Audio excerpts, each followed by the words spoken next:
앞서 보신 대로 이번 대질신문이 이른바 VIP 경로설의 분수령이 될 전망인데요.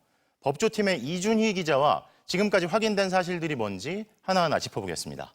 자, 먼저 이 기자. 네. VIP 경로설의 내용대로 대통령이 경로했다는 7월 31일 오전에 대통령 주재 회의가 있긴 있었던 거죠? 네, 있었습니다.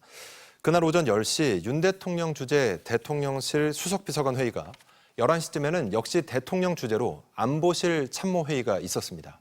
대통령실은 이 회의에서 최상병 관련 보고는 없었다고 주장하지만 공수처 수사로 대통령실 개입 정황이 속속 드러났습니다. 오전 11시 45분쯤 이종섭 당시 국방부 장관이 한 통의 전화를 받았는데 발신지는 이태원로, 가입자명은 대통령실로 확인됐고요. 이어서 11시 57분 이종섭 전 장관이 김계환 해병대 사령관에게 브리핑 취소를 지시한 것도 확인된 사실입니다. 이에 앞서 임기훈 대통령실 국방비서관이 오후 2시로 잡혀있던 해병대 수사단 언론 브리핑 자료를 조태용 당시 국가안보실장에게 서면 보고했다는 내용도 확인됐습니다.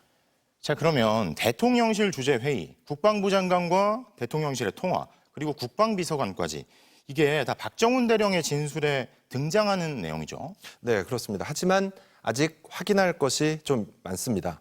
우선 그날 이종섭 전 장관과 통화한 대통령실 인사가 누군지, 그리고 무슨 내용으로 통화를 했는지 확인을 해야 하고요.